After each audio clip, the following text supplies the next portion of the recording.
Hello, my name is Michael Saunders and I'm here to represent Team 4 in our DP2 report on the bank pack.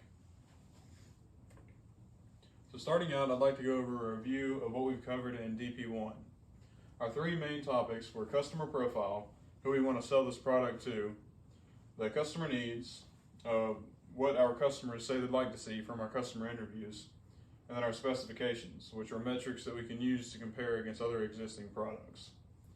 So our customer profile is mainly marketed toward Virginia Tech students, but it can really be sold to anybody that regularly wears a backpack, has access to sunlight, and needs to charge their phone. Our customer needs, the main customer needs where this thing needs to look good and needs to charge the phone pretty quickly. Our specifications, we need this thing to be pretty light and pretty thin so you can hardly tell it's there. And it needs to hold quite a bit of charge. Even when you're not in the sunlight, you can still charge your phone. So this presentation is going to cover four main topics. Starting out, we're going to start with functional decomposition, where we're going to see how this thing works. Then we're going to move on to concept generation, where we come up with alternate solutions to our problem.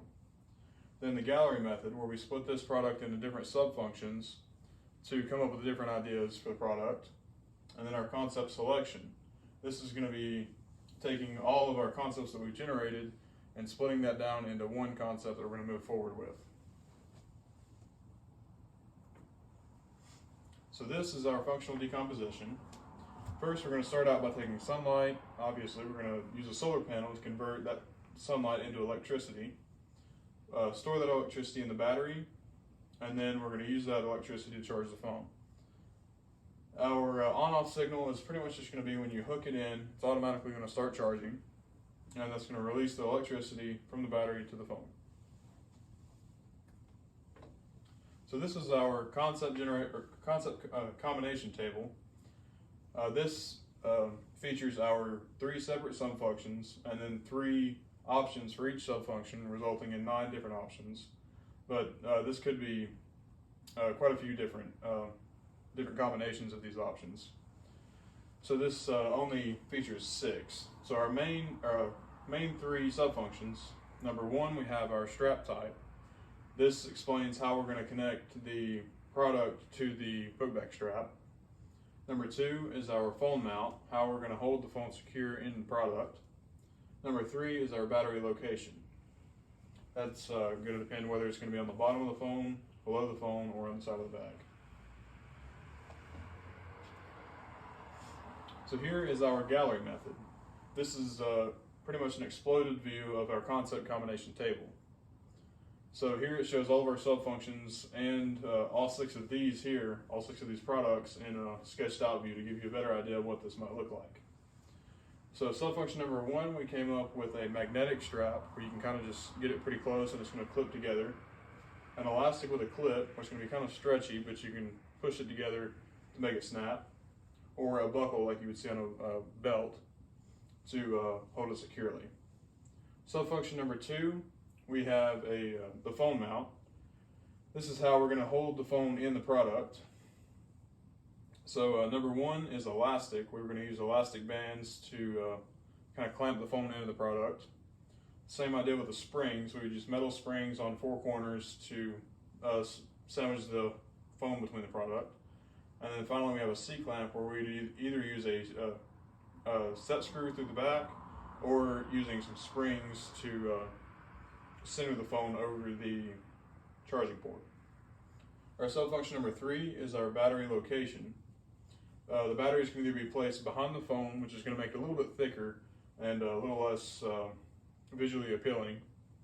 Our second battery location is on the side of the bag, where it could either be on the side of the bag where your water bottle would normally go, or in your bag, or below the phone.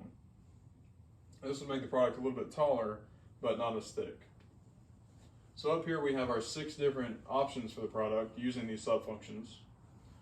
We have a magnetic strap, an elastic mount, and behind the phone. This would allow a little bit thicker product. Number 2 is a buckle, C-clamp, and below the phone, which makes it a little bit taller but it's going to be secured to the bag pretty tightly using the buckle. We have an elastic with a clip, springs, and then on the side of the bag.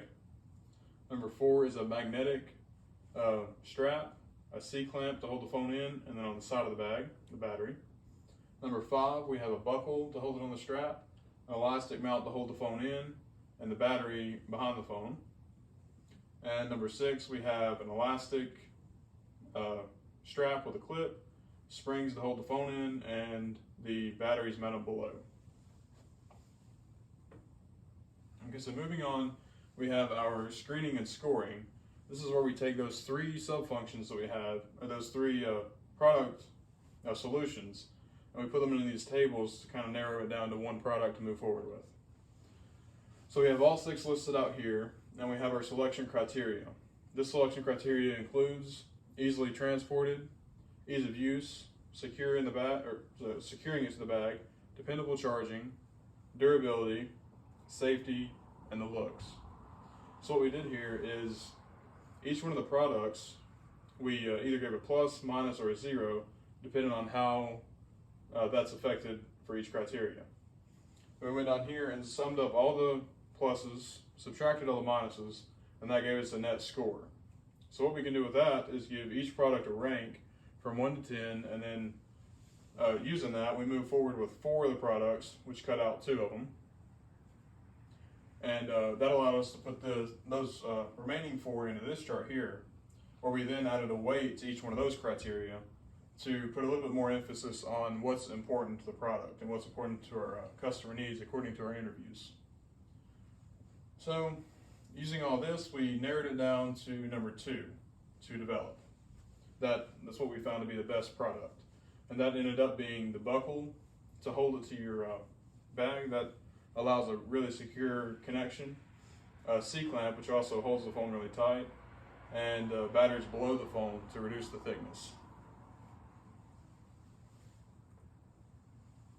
Okay, now we're going to move on to the final design and feedback. This here is a picture of what our final design should resemble. Our design that we had in class was a little bit thicker than that, which I actually have here. As you can see, it's much thicker. We also tried to incorporate card holders, which we might end up incorporating in the final design. But that added to the thickness, which we didn't really realize it would be this thick and bulky and heavy. And that was one of the main complaints on our in-class reviews, was that it was much too thick, and it was also really heavy and bulky. Another complaint was the strap here. Since this is all 3D printed,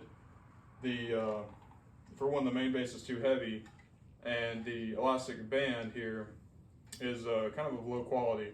It's not as stretchy as we presumed it to be, and it's kind of falling apart. So I think we're gonna move forward with a different material on that one. Another thing to consider is the design, or the manufacturing time. This one here took around 16 hours to make, so that's a little bit too long. But our plan is to cut that down by shrinking this down and also cutting down the infill on our prints to make it a little faster. So that concludes our DP1 report. Thank you.